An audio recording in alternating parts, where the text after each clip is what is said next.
Welcome back to the coverage of Euros weekend. 3 days full of Yu-Gi-Oh! Dueling action where we are sending, I'm counting, 2 Dragon Duelists, 3 guys in the playoff on Friday, and then 4 more guys today, 9 players to the World Championship that is going to be taking place in August in Berlin. We now have the last round of Swiss. So these players played 8 rounds yesterday, 2 more rounds this morning, and now this is where it counts the most. One of them is currently in the top 64. If he loses, he might be out of the top 64. The other one is currently 67th, so he's out of the top 64 cut, but if he wins, he's of course going to move up and going to be in the top 64 cut. This is what we call a bubble match, because it's like a little bubble that is basically going up. You dream of making it to the top cut, and then if you lose the match, the bubble is bursting and the dream is gone. Let's not hope that this is happening to these guys, but it's a sad reality for one of them. Let's bring them in and see how they can deal with the stress. In the red corner, we got Angelo Kummrow from Germany. Hey. Hi. How are you doing? I'm doing quite fine. How happy are you with now playing in the bubble match? Not so happy, to be honest. But did you expect going into the tournament that you would have a chance of advancing to the top 64? I do hope so, and I mean, I got my chance now, so hopefully it works out. Okay, so it's going as expected, basically.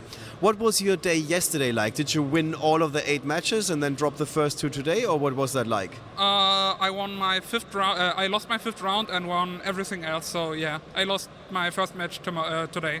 Okay, what's the reason why you lost the first match today? Still a little bit sleepy in the morning? No, actually not. I just bricked insanely 2 times. So yeah, there was nothing I could do. All right, let's hope it's not happening now. So please have a seat. His opponent from Romania, Emilian Vama. Hey, how are you doing? Pretty well. Pretty well, yes. You have been looking forward to the feature match. We wanted to feature you last round, but it didn't happen because of the semi-finals of the Dragon Duels. Now you have your shot. How happy are you with the tournament so far? I'm happy for how the deck is working, and I'm happy for everything. All right, what was your day one like? Did you win all 8 matches? Did you win all 8 matches yesterday, or when did you lose? I lost the 3rd and the 5th round. Oh, okay, so your tiebreaker is not as good. Yes, I know. And you need to win now. Of course. How are you feeling about playing in the feature match? I'm quite excited. Quite excited. So not nervous, more excited? I'm not nervous. All right, so please also have a seat. So guys, please roll the die to see who goes first. We know this is sometimes very, very crucial. That's a 4, and that is a 1. So you can decide who goes first. I'd like to go first. All right, Angelo would like to start. The players are ready. We're going to hook them up with the headsets. On commentary, we got Sebastian Lemke and Marcello Barberi. Take it away, guys. Hey guys, here we are for the most important round of Swiss. We have the last round of Swiss, round 11, and we have a real thriller. We have a perfect setup, I would say, because we not only have that setup, we have also a very interesting deck. Absolutely. And the national champion, everything is there. Everything is there, as you're saying. The last round is always the most nerve-wracking one, I would say, especially when you're on the bubble. Definitely. I do know the feeling of both losing it and winning it, and it's by far, like, I would say, one of the most stressful ones. Yeah, you can feel the pressure. It's even harder than the top cut then, right? Because it is. Right now it's just everything depends on this match the whole weekend. You can say you top afterwards, and then it's fine. You can just relax and top cut. Absolutely. I think it is second only to the World Championship match. That's like by far the biggest one, but it is definitely an important one. It's all or nothing. Like, you're either out of the top cut after 2 days of a lot of duelings. We had 11 rounds of Swiss.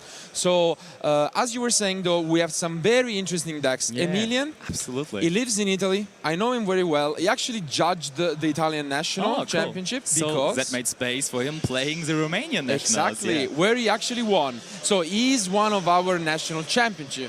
He won in Romania with Nekroz, a deck that we have not seen in a lot of time. It was released in 2015. It was taking the game by a blast, honestly. Oh, it was all over Nekroz. It was the deck to beat. Yes. And everybody played it. It was basically a tier 1 format at some point. Pretty much, and honestly, like, if you ask very famous players, like even myself or like Joshua Smith, the most common answer is about like what is your favorite format is always either Dragon Rulers or Nekroz. Because it was so skillful, right? You had to have a lot of skill, and the mirror match was usually won by the better player, which is very cool. I think Emilian didn't play a lot of mirror matches this weekend. He didn't, because he's still playing Nekroz, so it makes a lot of sense. As you saw in Oliver's question, he's not nervous. I know that very well, because as I'm saying, I saw him at a few Italian events. He's super confident. He's like one of those guys that plays always combo and just go crazy with his plays. He's just in his mind, right? It's just doing his stuff, and it's cool. It's so nice to watch. And you could just, I mean, how cool would it be? Nekroz being national champion of Romania and then being European champion, yeah, with the same deck. With Nekroz. Yeah, that would be absolutely a blast. I don't think anyone could see that coming. And his opponent definitely didn't see it coming, playing on bubble against Nekroz in 2019. Though Angelo also must be a good player if he's here. But he is on more of a standard deck. He is on Salamangreat, which we have seen plenty of time being the most represented deck at the event. I think it was at every single national. So just the deck is just easy to get, and you can just play it for a couple of bucks, and then you can just bring it to European Championship and be on the bubble match in round 11. It's I think cool. We are really in for a blast in this match. Though, as we said, this is a very nerve-wracking match. I don't want to keep our players waiting for us. They are ready. Let's go to the table. Yeah. Okay, so do you think the die roll is actually that important for Angelo here? I think definitely it is, because he can set up for Raw and Rage, or maybe Dweller, like what usually is there for the Salamangreat deck. Yeah. But on the other hand, his opponent's deck, the Nekroz deck of Emilian, is pretty good at going second, because it can play through some boards, and also he has a very important trap card in his main deck, and that is evenly matched. So, and we also see it coming in. We see it coming in. Like, it is actually the only trap Emilian has. You can see he is quite confident. And but Angelo is starting off really good too. He revealed Gazelle with the Foxy. That was important right there. But he still has Circle. He's basically full setup, because he hard drew the Raw as well. And he will definitely have to save the Raw for the evenly, because otherwise that could hurt him a whole lot. Yeah, it's very lucky for him that he outdrew the Roar, because honestly, if you're walking into an unknown matchup, we might just see, I was about to say, we might just see a Dweller here. Yeah. Because Dweller is good against most of the decks this format, and it is okay against Nekroz, but not as impactful, I would say. Definitely. He's scared of other cards than Dweller, for sure. And of course, when he has evenly, he's not really scared of the Dweller at all. He's just scared of the hard draw Raw. And because it is hard drawn, he will just go into battle phase and try to activate the evenly, because he cannot see that he has to play around the Raw, because it is hard drawn. He doesn't know that his opponent has the Raw. But here there is a big misplay from Angelo. He thought that he could use the Foxy from Grave, but he already used the effect, so he did not have Spinny available to him. This is huge.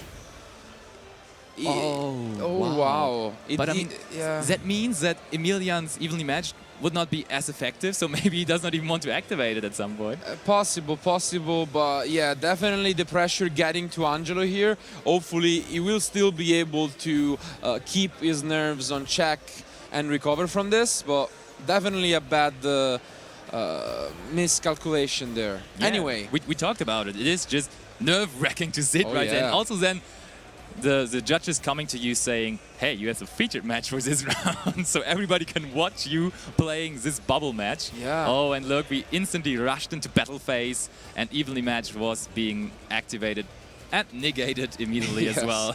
Also, as you can see, the only Entrop in Angelo hand at the moment, which is not even considered by everyone in Entrop, is Phantasme. And Emilian does not really rely on Link summoning in this deck. So we might just see a good old Trishula coming down.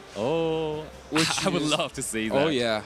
I mean, he's not really relying on Link summoning, you said, but does he even have Link monsters in his extra deck? Okay, he's playing Phoenix. I mean, you do play a few, but honestly, as you can see, his deck relies heavily on the Incantation monsters, which are obviously not as popular for anyone watching at home. We're gonna show you guys. Basically, they are Manju and Senju that can be special summoned. It is as straightforward as that. So these cards pushed the Nekroz deck so hard, but when they were released, Nekroz was still not as strong, but when did Druid come back? Quite a while ago. Was it 1 year already? Or like not 6 so much, to 7 months, actually. Right? It is not so much, and it was a very good addition to the deck. Also, at the moment, we do have triple preparation of Riots, which is a big deal. The setup is perfect for Nekroz at the moment. It's just very, very good. The call by the grave does hurt a little bit, so Emilian didn't really see it coming, but he still has access to Manju, so you can see if this deck doesn't fear a Colossus on the other side, then he's basically free to search whatever he wants from his deck. So. Yeah. It feels like it is a pretty good meta pick at the moment, because there's a lot of Salamangreat, meaning a lot of Phantasmades in the main decks, which are pretty much dead versus your deck, and also you're not really relying on playing for Dweller, so that's just really, really good point speaking for the Nekroz deck. Absolutely. And of course, Emilian is very, very good with the deck. He's playing it for Nationals, he's playing it now, he's sticking with it. And I think I saw his written interview on the coverage page, and he was like, yeah, I didn't really have to test for the event at all, because meta is basically still the same than at Nationals. True. So, and also he can pretty much rely on the fact that his opponents are gonna read these cards almost every time, but I think he just passed, so... Looks like it. Oh, wow. Ooh. So a rough opening from Emilian. I think the call by the grave was actually much better than it should have been against a regular opening, and unfortunately it seems like he couldn't really get his things going on. That's unfortunate for Emilian. Yeah, and look at his face. He's really sitting there. Please don't kill me this turn. Next turn I want to try again. Yeah. But on the other hand, there will be Rage or Raw set up again. Even both at the moment, so yeah. So it is not looking good for him. There's Rage being set back. Yeah, and maybe he just triggers the Raw and Grave to set it as well. Probably he will do that. Yeah, and he also drew into Ash Blossom, which is pretty good against Nekroz, I think. Definitely. But what would you say is like the main plan of Nekroz when you go first? What is the board you want to create at the moment? So basically, I mean, you obviously rely on getting advantage with the Nekroz cards. Yeah. And especially the cool interaction is that the Incantation Monsters says that once you control them, you cannot access your extra deck. Yeah. That means though that they are very good tribute fodders. So Emilian can either search with Ben 10 for the Vanity Ruler, which is Vanity's Fiend, the older brother, I would say. Yeah, and stronger, and he has to tribute 2 monsters for it, right? And also, your opponent is the only one who is locked under the special summons. Oh, that's so hard, and on top of that, you can also use them as tribute fodders for what the card we're just seeing here, which is Nekroz of Valkyries. So yeah. I just rushed over to the match of Emilian playing in round 10, and he was in timeout, and he just put out his cards really, really quick, and then at the end just put the Vanity's Ruler on board, and that was just the single card that mattered the most, and his opponent was just like, yeah, what can I do against that? Not really a whole lot. Yeah, he does pick up the preparation of Ride, so he could try and go for a decent play from here. There's potential, yeah. But this is quite a shame, because honestly, last turn, I think, due to the slight misplay by Angelo, he could have done a lot more, but just by the nature of his hand, he had kind of the cloak cards. You said that his deck is actually pretty good, but he does have some clunky cards here and there, so he did open a little bit too many. Yeah, right. That's a thing with the rogue decks. When you pick a rogue deck, you take the risk of actually having some brickier hands, because you don't have to discuss about the fact that Salamangreat and Thunder Dragon are just very consistent decks and very consistent in putting out their cards and combos. And the rogue decks are rogue decks because of a reason, I would say. Yeah, so indeed. You have to struggle from time to time, and Emilian showing us that in game 1, but I mean, he can still overcome that. He has 4 cards in hand now, and he's ready to play. Angelo didn't do a whole lot in his turn, actually. He didn't even get rid of the Manju or the Incantation monster. Yeah, I'm very surprised by this. But the Ash Blossom really hurt. Ooh, that's and huge, yes, Emilian picks up his card. So Angelo takes game 1 and looking very comfortable going into the side decks, even though he surely wasn't expecting this matchup, so he will have to quickly try and think about what could be good in his side deck. Yeah, even though he misplayed there a little, he must feel even better now, still winning that first game. He's like, ooh, I misplayed and I still won it, so that is my time, now I have to win. But Emilian obviously knows the pressure situation as well, and he would just go for it now. What do you think about their sideboards? Is there anything particular good against Nekroz on the side of Angelo's I side think deck. there are quite a few cards. That's why I'm surprised that Nekroz is still doing that well, because we have said multiple times that Artifact Lancia is one of the most popular cards in everyone's side deck. Definitely, definitely. It is surely not a blowout against Nekroz, but if they go for the Trishula, then that card was played back in 2015. So true. it is a good response to that. But what surprised me the most is that Angelo decklist, we were saying before the match, looks very similar to Marco Perico that he won Italian National with. Yeah. But the main change is that he cut Fusion of Fire from the deck. Yeah. Which was actually would have been really good in game one. He would have been able to just close the game. We will see if that decision come back to hurt him. But basically was the biggest point of Marco Perico's deck, right? He was playing the Fusion of Fire and everybody else didn't, and so he managed to win. But Angelo decided that maybe Imperial Order is better than Fusion of Fire. He's maining Imperial Order, which, to be fair, is very good against Nekroz. Yeah, that's true. Not gonna lie. You can't ritual summons without spells, so... It sounds hard, yeah. But now I think Emilian also has very good chances. He might even pick second, because he has Denko Sekka, which is... and was also, back in the day, one of the best cards for Nekroz. So. Yeah, and he also has super polymerization, so could be the way to go second here. Yeah, let's see if he thinks... because he still has the Vanity Ruler option, to be fair, but his end is looking very nice here. The first card already was pretty good, Pot of Extravagance. That's always good to open up. And okay, looking like they both had some pretty good ends. Oh, so yeah. It is going to be a close one now. And I think Emilian is going second because he just put his hand face down, but maybe I'm wrong. Let's see. He was just like, I will take some time, just relax and focus for that second game, and then I can start off. And that's what he's doing. He's activating the Pot of Extravagance. So nice that he can also abuse that card. Like, absolutely. As we are saying, Incantation basically lock you out of the extra, so why not play a Pot of Greed, essentially? Absolutely, yeah. And he's basically just playing super polarization targets in his extra deck. Also, of course, the Herald of the Arc Light. That makes sense in this deck for sure. And then some generic link monsters like this. We said the Nightmare Phoenix, for example. Yeah, and since the extra deck is not important, that's why he sided the Super Poly. Yeah. It is a very impactful card against most of the decks of the format right now. So. Okay, and he's searching for the Brian Egg. So might be the case that we see some Nekroz monsters finally, some ritual monsters hitting the field. Yes, finally, and here I would expect him maybe to get the Ben 10, because with this setup you can actually go for Vanity Ruler. Yeah. And my main concern for Angelo is if he is aware of this, which I'm honestly skeptic about. Me too, because not a whole lot of people are probably aware of that fact. Then it makes sense to keep the impermanence, just to use it on the Vanity. But we might just see an impermanence earlier on, and then it doesn't have any out to Vanity. So let's see how this will plan out. So definitely, because he simply does not know when to throw the impermanence. Maybe he keeps the impermanence because he does not know what to interrupt in the Nekroz turn. So that would be lucky for him. Then he still has it left for the Vanity's Ruler. But let's see. They're talking to the judges a little. Yeah, I'm actually slightly surprised that he didn't go for Ben 10 there.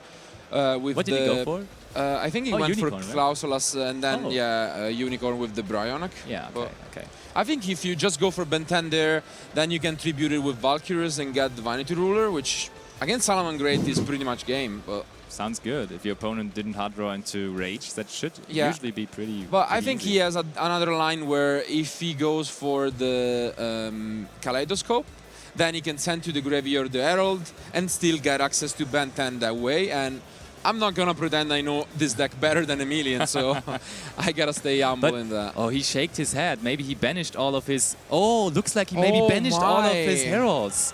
And he looked unfortunate about it, and for real, he does not have Herald left in his extra deck.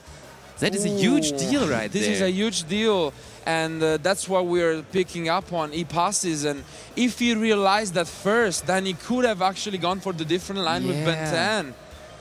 Then, wow. Maybe he didn't check it there. Oh, and now he uses the impermanence.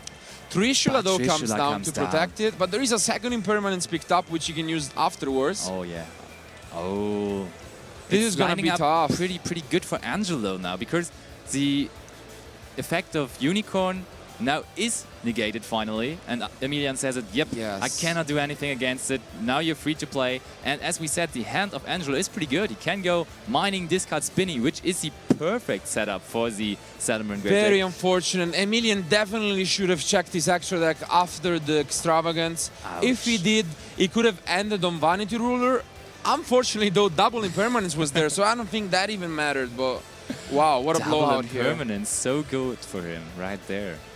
Yeah. But Angelo made the right call to keep the impermanences in his hand. That was, he may have thought about Unicorn already, of course. That's a good thing to impermanence for sure.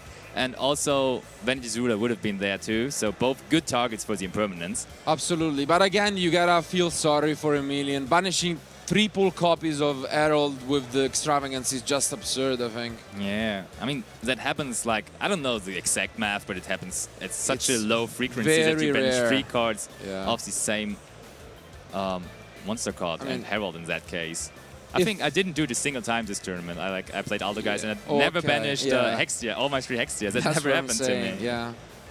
Just so rare. And Emilian probably didn't do that at Nationals and probably didn't do that today or yesterday. And now he does in that absurd bubble match right here where he's down 1-0 already and has to overcome the deficit. And then he gets such a big oof right there. Very unfortunate. I think he's gonna think back on this. As I said, after he saw the double impermanence from Angelo, he can probably feel slightly better about this just because it is very hard to out that, but yeah. But we'll see. The good thing about the bouncing effect of Stelio, normally every deck relies on extra deck monsters and then you put it into the extra deck and then it's basically gone. But Emilian just got it back to his hand because ritual monsters obviously aren't summoned from the extra deck. Indeed, and they are still blue cards, but they are a slightly different shade of blue, so... Yeah, it's pretty nice that all the old summoning mechanics are still relevant in Yu-Gi-Oh! Like, in some way relevant, and that could potentially top this event by playing on the bubble here. For example, in the top 4 of the Dragon Duel last round, we saw Prank Kids with fusion monsters being around, and now Nekroz with a ritual summon is just around. And it's very cool to see all the old decks having some kind of revival and all the mechanics being relevant.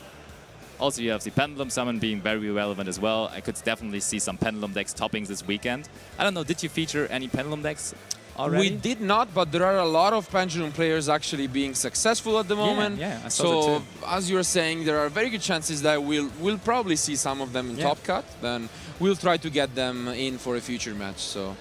Yeah, because the power ceiling of Pendulum is insanely high as well. Oh, it is. It's very hard to stop them when you go first, especially game 1. Yeah. Now, probably the best draw would be a Denko Sekka, but he's going first, so there are big doubts that he sided those in. Let's just see. That's true. So, Emilian taking a deep breath, activating one of his incantation effects first. Yeah. The Talismandra shall be summoned to the field. And, ooh, okay, that's interesting, right? Seems premature, yeah. He just shotguns his Raw as well. He shotguns the Dweller, and now the first thing Emilian tries to do is also being negated. But Emilian struggles, so it might be good here. I think this is a quite unfortunate situation because Angelo is not familiar with the deck, and it is pretty obvious. Yeah. So he's just shotgunning his negation and hoping for the best. Right, and prays that it's good. Yeah, and pray that that's gonna take him there. But it seems like, unfortunately for Emilian, this is happening right now. Oh, and his call as well, my. true. And he banishes the Bryonic, and oh, you can see. Yeah, he banishes the Unicorn most likely just to negate its effect, but he's thinking about it. But it is gonna be devastating anyway. Yeah, but he does banish the Bryonic there. Yeah, and now, I mean... Cycle and Benton left. It was actually a pretty good thing that he did banish it, because otherwise he could have done for Cycle, tributing the Benton. And you can see Emilian being quite disappointed here. Definitely. What do you think? Normally, Nekroz decks used to play the Zaborg, Mega Monarch, but he now went for the Vanity's Ruler, of course. Do you think that's a good call? I think it makes sense just because the deck plays Extravagance now. Yeah, true. So it doesn't really work well with Zaborg, but now, unfortunately, Emilian passes back. You can see he's quite disappointed about it, and Angelo is trying his best to just close this duel in this turn. So you can see him being calm, just summoning monsters, just trying to get out 8,000 points of damage. And he won't be able to do that because he's looking like he's going to battle phase. Oh no, he's still... Oh yeah, it looks like he's going into Heat Leo. But I don't think Heat Leo will be enough as well. He can do... I mean, with the Jaguar back, he's... Oh yeah, Jaguar is there as well, true. And on top of that, he gets back the Raw, and so even if Emilian gets another turn, it is fine for him because he can then again negate the first thing, and he's good. But how much is that? That's 2,300, 2,300, 1,700, 457. I think that's 7,500, right? Oh, and here's Valkyries. Valkyries comes down though, keeping him alive here, but I don't know for how much longer. Dweller is still gonna shut down the Nekroz mirrors in his graveyard, and even the Benten from adding. So Falco is detached. I'm not sure what he drew into. It seems like it is another incantation, so at least he will try to do that. But I think once Angelo shotguns the roar, even here, the game is gonna be over. So yep, there's some nodding of Emilian. And yep, he extends the handshake, and Angelo takes it 2-0. He will be moving on to top 64, guaranteed. Emilian is showing him that he did banish, unfortunately, all of his heralds. But let's go to the post-match discussion to talk about it. So unfortunate for Emilian, but on the other hand, we have Angelo as a representative of the top 64. Very likely. With the score of 9-2, he's basically sure to be in, right? Yeah, he's guaranteed to be in. We saw a couple interviews while the last round was ending where like Daniele Stella and a few other big names are already guaranteed. Angelo is going to be one of them in top 64. So trying his best to get a flight to Berlin later this August. But you got to feel sorry. Still a long way to go. Still a long way to... Yeah, for Emilian, it is super sorry. He just played versus Salamangreat last round. He just 2-0'd his opponent. I saw that. So he was very used to the Salamangreat matchup. And I think he didn't worry too much about the Salamangreat matchup, to be fair. I think he was prepared for that a lot. I think, honestly, like looking at the deck, I would say Salamangreat should be his best matchup almost. Yeah, so, exactly. It is very unfortunate. I think even game one, there was that huge misplay, I gotta say, from Angelo, where he missed the Stalio, and he gave Emilian a huge chance to capitalize. His hand, unfortunately, was too weak to do that. He never really saw like the preparations or the extravagance game one. There's so much consistency in this deck, but he didn't saw any of it basically in the first game. I think maybe the stream is jinxing Nekroz players. I'm very sorry about that, but game two we pretty much saw the same thing. It was a very good opening from Emilian. I think one of the best hands you can get, but then triple herald from the extravagance. I think it is lower than like 5% to do that. So it's pretty ridiculous.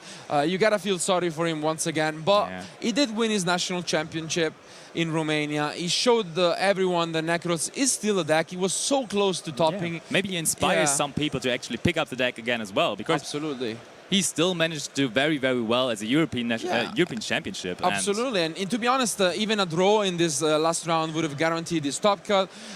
Still, congratulations for making it this far, but the biggest congratulations has to go to Angelo. We will probably listen what he has to say about this, if this is his first top cut finish maybe. And how does he feels about it. Thanks you guys for watching. So Oliver is ready with Angelo. Let's take it.